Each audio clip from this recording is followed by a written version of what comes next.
Tem um aspecto histórico nesse acordo, porque os Emirados Árabes são o terceiro país do mundo árabe a reconhecer o Estado de Israel. O Egito o fez em 78, a Jordânia o fez em 94, no contexto ali dos acordos de Oslo, né, entre israelenses e palestinos,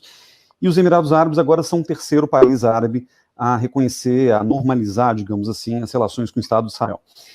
Isso,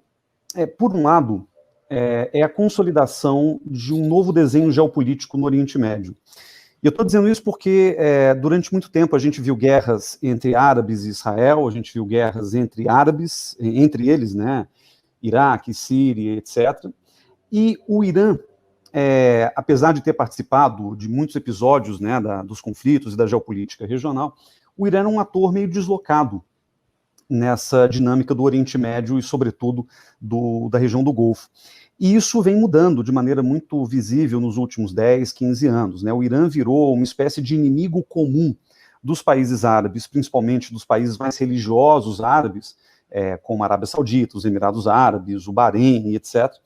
E Israel tem também no Irã o seu grande inimigo, a sua grande ameaça existencial. Essa frase, aliás, é usada diversas vezes pelo governo de Israel para caracterizar a relação com o Irã. Então, quando o Trump chega ao poder em 2017, ele deixa muito claro que o seu interesse no Oriente Médio é combater o Estado Islâmico, combater o fundamentalismo islâmico, como ele mesmo chamou, mas, ao mesmo tempo,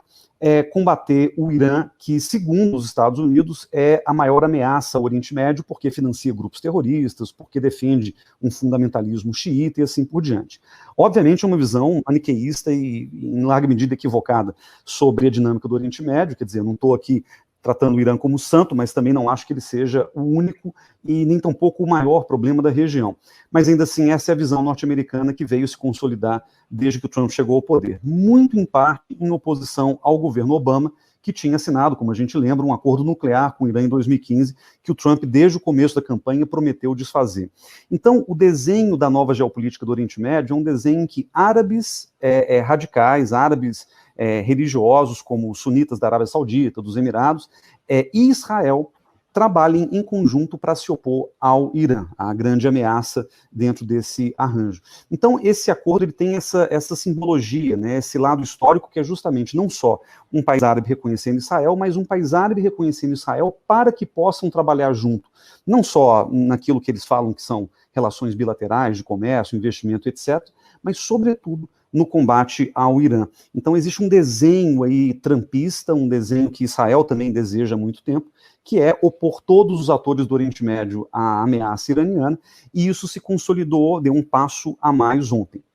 É normal que a gente confunda, né, Emirados Árabes e Arábia Saudita, porque as monarquias sunitas do Golfo, elas historicamente são muito conectadas, né, a exceção do Catar, que é uma pequena monarquia regional, muito independente, né, o Catar é o dono da Al Jazeera, né, aquela televisão famosa do mundo árabe, mas a exceção do Catar, todas as outras monarquias do Golfo, Bahrein, Omã, Emirados Árabes, Kuwait, todas elas giram muito em torno, gravitam em torno da Arábia Saudita. Então, muitos analistas, inclusive de ontem para hoje, viram esse acordo de Israel com os Emirados Árabes como um passo para que daqui a algum tempo, a gente não sabe exatamente quando, a Arábia Saudita possa reconhecer Israel e normalizar as relações com Israel. Isso tem implicações não só para a geopolítica, como eu comentei, mas também terríveis implicações para o próprio povo palestino. Porque os palestinos, historicamente, né, na busca pelo seu Estado, no pleito nacional, eles sempre dependeram de um consenso dos países árabes para bancar o seu pleito, bancar a sua aposta